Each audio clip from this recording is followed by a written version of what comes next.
Conversar con Miguel Calvete, él es presidente del Instituto de Estudios de Consumo Masivo.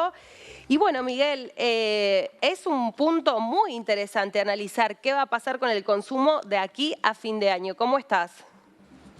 ¿Qué tal, Rocío? ¿Cómo están? Buenos días a todos. ¿Cómo ves el panorama?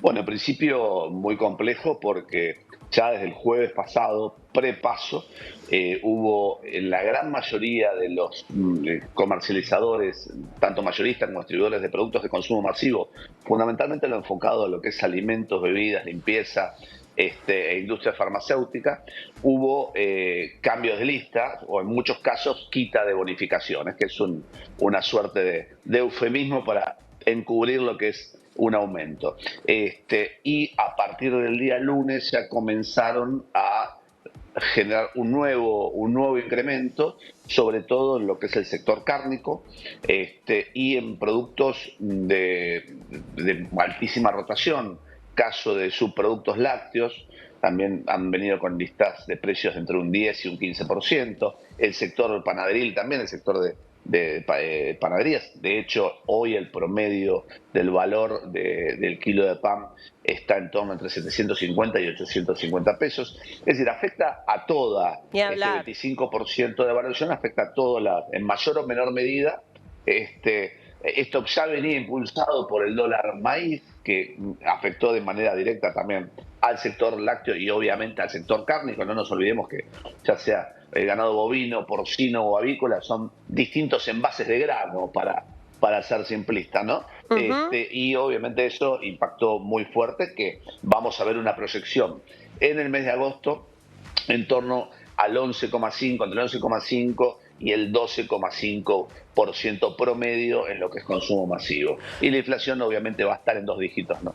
Bueno, mientras tanto sabemos, incluso se anunció esta negociación, ¿no? Después de la finalización en esta semana del programa que estaba vigente, una actualización de un 5%. Con ese análisis que hacías vos, Miguel, de lo que va a pasar con la inflación y con los productos de consumo masivo, ¿cómo se va a lograr regular eso? ¿Te parece viable que, esta nueva puesta en vigencia de este programa tenga una actualización a un 5%? A ver, lo que es precios justos es más que nada enunciativo. No nos olvidemos que se ejecuta sobre 8.500 puntos de venta aproximadamente. Sí. Y los puntos de venta en realidad en la Argentina son más de 190.000. O sea que es menos de un 3%, o un 3% prácticamente, del 3 o un 4% de los puntos de venta. El 70% de la población y sobre todo los sectores más vulnerables compran en bocas de cercanía, y precios justos de cercanía lamentablemente no ha funcionado. Ahora, desde lo anunciativo, en el marco de una campaña electoral, donde justamente coincide el ministro de Economía, que es candidato a presidente, es una señal que hay que darla. Las grandes compañías, que son las que firman estos acuerdos, bueno, después se tienen que comprometer a entregarlos, que lamentablemente lo que estamos viendo hoy es que hay una retracción en las entregas. Y esto no dicho por pequeños o medianos distribuidores, sino por grandes cadenas de supermercados. Es decir, en muchos casos hay una retracción en la entrega que va hasta un 50%, es decir, sobre 10 unidades pedidas se entregan 5, para dar un ejemplo Claro. gráfico. Y esto, lógicamente, quita oferta del mercado, y esta quita de oferta del mercado a una sobredemanda que hay, porque la gente quiere sacarse los pesos de encima, ya sean bienes durables, no durables, en alimentos o en lo que fuera. Obviamente esta sobredemanda genera a su vez más inflación, y una inflación por expectativa en los sectores de menos incidencia, caso almacenes, autoservicios, supermercados chinos, despensas barriales, pequeños mayoristas, donde el valor de reposición de su producto es incierto. Por esa misma razón generan esta inflación por expectativa. ¿Qué va a pasar con el precio de la carne? Ya sabemos que venía, ¿no?, teniendo actualizaciones en realidad porque era un valor que estaba atrasado, y con la incidencia que tiene en particular, ¿no?, la composición de ese precio dentro justamente de la canasta básica, Miguel. Exactamente, la carne en sí es prácticamente, dentro de los alimentos en general, un 30% de la medición del IPC, que a mi entender y entender de otros economistas y de otras consultoras es bajo, porque realmente gran parte del ingreso de una familia se destina a alimentación y alquiler. Claro. Pero en el caso puntual de la carne es prácticamente el 10% de ese 30%. Entonces se incide de manera directa y es uno de los elementos y los factores que va a generar que justamente el mes de agosto esté en torno al 12%. Vos mencionabas recién un tema clave que hoy ocupa un lugar distintivo en los portales de noticias y es lo que va a pasar con los alquileres. Por ejemplo, para las personas que estaban próximos a una actualización, ¿no? Que recordemos se da de forma anual. Si vos tenés que renovar tu contrato en septiembre o en octubre, tal vez con los últimos 2 meses de inflación que te van a tocar, como vos decías, en tal vez 2 dígitos, la situación es muy complicada, incluso, Miguel, para los comerciantes, ¿no? ¿Cómo está esa problemática en particular?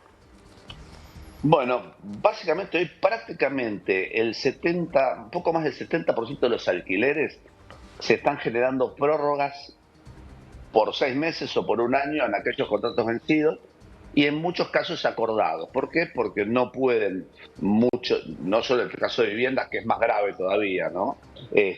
Pero lamentablemente ese 100-120% que es el retraso de los alquileres, mucha gente sabemos que no puede pagarlos, y muchos comerciantes y pequeños comerciantes y pequeñas pymes no pueden pagarlo. Entonces se está dando ese fenómeno donde, a ver, el propietario de ese local, de ese galpón, de esa pyme o de un departamento, se cubre por lo menos 6 meses o 8 meses y no firmar un contrato nuevo.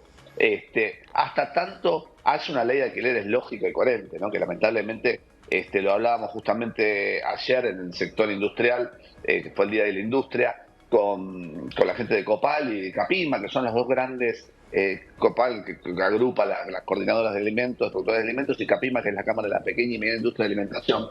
Y justamente nos hablaban de los alquileres de plantas y de galpones que se han disparado y que, bueno, prácticamente todos planteaban lo mismo, renovaciones o prórrogas de contratos hasta firmar contratos nuevos. Igual hoy en día firmar un contrato por 6 meses, más allá de que se ponga una actualización, es ciertamente un panorama muy incierto, Miguel.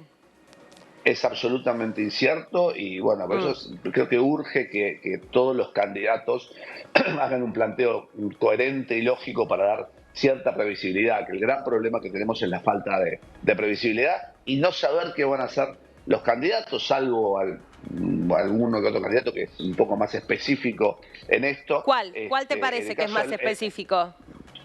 No, bueno, a ver, en lo que es economía, que lamentablemente en Argentina todo gira en torno a la economía, el que planteó una propuesta que se puede compartir o no es el candidato Milei. En el caso del candidato Massa está planteando algunas medidas, lo que pasa que, a ver, ¿qué ocurre? Al comprender las generalidades de la ley, como se dice en derecho, pasa a no ser creíble en algunos temas, ¿no? Pero tienen que ser, por lo menos en los equipos y los legisladores o los candidatos legisladores, ¿qué proyecto de ley, sobre todo en el caso de alquileres, van a hacer? ¿Desde Indecom hay algún candidato a que ustedes apoyen de forma pública? No. Nosotros, a ver, vemos el universo económico y analizamos esto, no tenemos un candidato puntual, analizamos sí las propuestas económicas ¿Y qué les parece los trascendidos de esas propuestas económicas. ¿Y qué les parece las de Milei, particularmente las propuestas económicas de Milei? A ver, hay algunas reformas graduales que las llama él de primera generación, segunda generación, tercera generación, que sí, que efectivamente son bastante lógicas. Es decir, en Argentina nos debemos una reforma laboral, una flexibilización laboral, no precarización. Hace falta también una reforma fiscal y tributaria. Es decir, hay cosas que hay que hacerlos en los primeros 6 meses de mandato. El caso de la dolarización, obviamente todos sabemos que tiene que ser gradual porque Argentina no está en condiciones de dolarizar de un día para otro porque eso generaría, esto lo hablamos incluso con el observatorio de la UCA, generaría una situación de expulsar del sistema a prácticamente un 20-25% de la población. Entonces, hay algunas cosas que son muy rescatables y hay otras que son debatibles. A ver, lamentablemente en algunas cosas hacen falta políticas de shock y en otras de gradualidad porque hay un costo social que después hay que asumir, ¿no? Mencionabas hace unos minutos el sector industrial. ¿Cómo está en este contexto? Sabemos que con el encarecimiento, mejor dicho, a las importaciones había sido un golpe, ¿no? También la posibilidad o no de acceder a dólares para importar algún bien que necesiten para mantener la producción. ¿Cómo les pega la devaluación? Bueno, eso también fue un tema de debate ayer en el festejo, para llamarlo de alguna manera, del Día de la Industria. Sin lugar a dudas, hoy una de cada tres maquinarias para hacer gráfico está parada en la Argentina. Hay un 30, prácticamente más, entre un 30 y un 35% de capacidad ociosa, ya sea por falta de insumos o por falta de políticas de previsibilidad, como hablábamos recién de temas laborales y fiscales. Realmente el esquema de importaciones de insumos hoy es muy complejo. Obviamente todas las industrias generan la formación de precios y de costos al dólar contado con liquidación. Son muy pocos los productos que hoy se puede acceder al dólar oficial Banco Nación. Y lógicamente esto genera un efecto cascada en los precios de los productos, ¿no? Pero sí está en gran parte cortada la cadena de industrialización. Bien. Miguel, gracias por atendernos y traernos la perspectiva del sector. Gracias.